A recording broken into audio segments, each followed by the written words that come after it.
আসসালামু আলাইকুম। আশা করি সবাই ভালো আছেন। যে যেখান থেকে আমাদের পাখির ভিডিও দেখছেন তাদের সবাইকে অসংখ্য ধন্যবাদ। ভাই আজকে সবাই এই ভিডিওটি দেখবেন। ভাই অনেক ভিডিও তো দেখেন, দেখতে সময় নষ্ট হয় বা অনেক জায়গায় বসে থাকেন, অনেকের সঙ্গে আপনার পাখি নিয়ে আলাপ করেন যে ভাই আমার পাখিগুলি নিয়ে এই ধরনের রোগ কেন হয়, এই সমস্যাটা কী কারণে হয়েছে, ভাই ছোটোখাটো কিছু রোগের বিষয় আজকের এই ভিডিওতে জানতে পারবেন কেন এই ছোটো ধরনের রোগগুলি হয়ে থাকে শুধুমাত্র আমাদের কিছু ভুলের জন্য। তাই দয়া করে সবাই আজকে এই ভিডিওটি একটু দেখবেন। একটু অনেক ভিডিও তো দেখছেন, আজকে সেইখানে বলবো আপনাদের কাছে অনুরোধ করে যে আপনাদের সময় নষ্ট করে আমার এই ভিডিওটি দেখে যদি আপনাদের হয়তো উপকার যদি না লাগে তাহলে আমার চ্যানেলটি থেকে আপনারা বেরিয়ে যাবেন, আর কখনো আমার ভিডিও দেখবেন না এবং আপনাদের অনুরোধও করবো না। তাই আজকে শুধু অনুরোধ করলাম সবাই আমার ভিডিওটি একটু দেখুন, তাহলে আপনাদের অনেক অভিজ্ঞতাটা কিছু না কিছু অভিজ্ঞতা আপনাদের হয়তো হবে। আমার যেটুকু অভিজ্ঞতা আছে, আমার এই ছোট মানুষটাই যেটুকু আপনাদেরকে দিতে পারি, আপনাদের থেকে অনেক কিছু আমার শিকার আছে। ও ভাই শিক্ষার কোনো শেষ নাই। আমি আপনাদের যে পরামর্শটা দিই আপনারা হয়তো আমার চেয়ে আর অনেক ভালো কিছু পরামর্শ জানেন, আপনারাও সেটা ভাই একটু প্রকাশ করুন, একটু সবাইকে জানান, আপনার অভিজ্ঞতাটা আমাদের সবার কাজে লাগতে পারে। তো কথা না বাড়িয়া চলুন আজকে একটু ভাই সামনের দিকে যাই, দেখতে দেখতে দেখি কী করলে আমাদের ছোটো ছোটো পাখির রোগ থেকে আমরা একটু পাখিগুলি সুস্থ রাখতে পারবো এবং ভালো পাখি থেকে কিছু আশা করতে পারবো। পাখিগুলি যদি সুস্থ থাকে তাহলে ভাই আপনার পাখিগুলি আপনাকে সুন্দরভাবে ডিম বাচ্চা দিবে অনেকভাবে। এবং ডিম বাচ্চা অনেক সময় দেখবেন অনেকের আছে, আমার দেখা মতো এক আফু নতুন পাখি পালন করে, তার ককাটেল পাখি 8টা না 7টা ডিম পারছে এবং সেই বাচ্চাগুলি পড়ছে। তাহলে দেখুন সেও তো পাখি পালে, নতুন পাখি পালন করে, মনে হয় সে নতুন, অনেক তার কোনো অভিজ্ঞতা নেই, কিন্তু সেও আপনার আমার মতন দেখে অভিজ্ঞতা করে। এখন আমি মনে করি তার অভিজ্ঞতা আমাদের থেকে অনেক বেশি,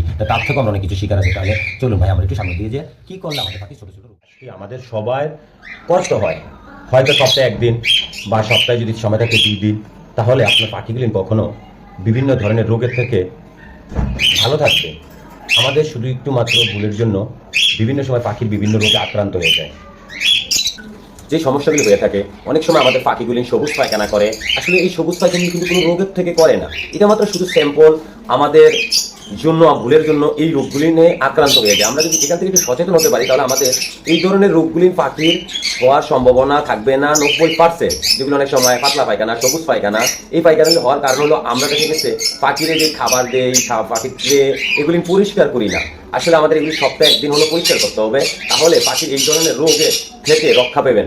আমরা সবাই পাখি শখ করে পালি, হাজার হাজার টাকা দিয়ে পাখি কিনি, কিন্তু পাখির যত্ন নিতে পারি না। পাখির যত্ন নিই না, অবেলার মতো পাখিগুলি রেখে দেই, পাখিগুলি খাবার দিচ্ছি, পানি দিচ্ছি, 7 দিন 8 দিন 10 দিন হয়ে যায়, আমরা সেগুলি পরিষ্কার করি না। আসলে পরিষ্কার করার নিয়ম হলো প্রতিদিন যদি করা যায় তো ভালো, না হলে সপ্তাহে একদিন প্রতিদিন। আজকে আমি মূলত হলো এই যে দেখুন আমার টেরেগুলি আজকে আমি পরিষ্কার করেছি, এই যে সকল পাখির প্রতিটা খাঁচা আমি একেবারে পরিষ্কার করে দিচ্ছি। তো আমি সপ্তাহে একদিন করে করি, যেহেতু আমার মোটামুটি বেশ কিছু খাঁচাই আছে, আমি সপ্তাহে একদিন করে করি এবং একদিন করে আবার টেরেগুলি নেড়ে ধুয়ে যেন ধুইলে একেবারে পরিষ্কার হয়ে যায়। তারপরে এখানে দেখা গেছে কয়টা ব্লিচিং পাউডার মেরে দিয়ে টেরেগুলি নাও, তাহলে কোনো দুর্গন্ধ থাকে না এবং পাখিগুলি নিয়ে এই ধরনের রোগ থেকে রক্ষা পায়। তাহলে আপনারা চেষ্টা করবেন, পাখি যেহেতু পালন করি আমরা সবাই শখে, তাহলে পাখির খাঁচাগুলি সবসময় পরিষ্কার করে রাখতে। দেখুন আমার এক সপ্তাহে কতটা পরিমাণ ময়লা হয়েছে।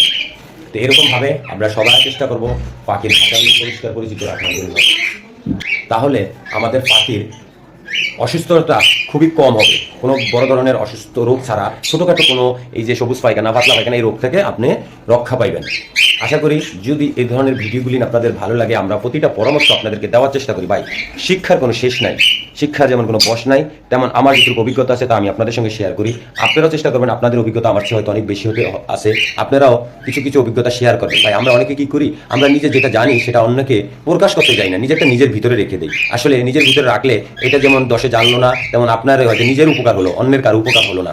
সেক্ষেত্রে আমি মনে করি যে আমরা যেটুকু জানি, আমি যেটুকু জানি আপনার আমার চেয়ে বেশি জানেন, আপনিও সেটা মানুষের সঙ্গে প্রকাশ করুন, বিভিন্নভাবে মানুষকে উৎসাহ দেন, তাহলে আপনার তার যদি দিয়ে কেউ উপকারিত হতে পারে, দেখা গেছে তার চেয়েও আপনার বেশি লাভ হবে। কেন সে আপনার নামটাই বলবে সমাজে যে আমি অমুক ভাইয়ের থেকে ভিডিওর মাধ্যমে বা সরাসরি মাধ্যমে তার থেকে এই বিষয়টা শিখে আমি সেটাতে উপকৃত হয়েছি এবং সেটা আপনাদের সঙ্গে শেয়ার করেছি, আপনাদেরও উপকার হয়েছে। তাহলে একজনে বা 10-এর লাঠি 1-এর পূজা একটু কথা আছে। তাহলে আমরা চেষ্টা করবো যে যার যেটুকু অভিজ্ঞতা আছে সবাই সবার সঙ্গে যদি শেয়ার করি এবং এটাকে আমরা অনলাইনে যেহেতু আমরা যেহেতু কাজ করি, অনলাইনে চেষ্টা করবো এটা মানুষের যেন উপকারে লাগে, আমাদের যেটা অভিজ্ঞতা আছে সেটা যেন সমাজের মানুষের উপকৃত হয়, তাহলে আমাদেরও খুব শুনতে ভালো লাগবে যে আমার ভিডিও থেকে ভালো কিছু রেজাল্ট পেয়েছে বা অন্যের ভিডিও দেখে আমার কিছু উপকার হয়েছে। তাহলেই ভাই শিক্ষণীয়টা কাজে উপর হয়, না হলে কোনোটাই লাভ হবে না। আপনার শিক্ষা আপনার কাছে রয়ে গেল, আপনি যদি সেটাকে অন্যকে না শিক্ষা দিতে পারেন। আজকের মতন এখানে বিদায় নিব, দেখা হবে নতুন কোনো ভিডিওতে। সবাই ভালো থাকবেন, আল্লাহ হাফেজ।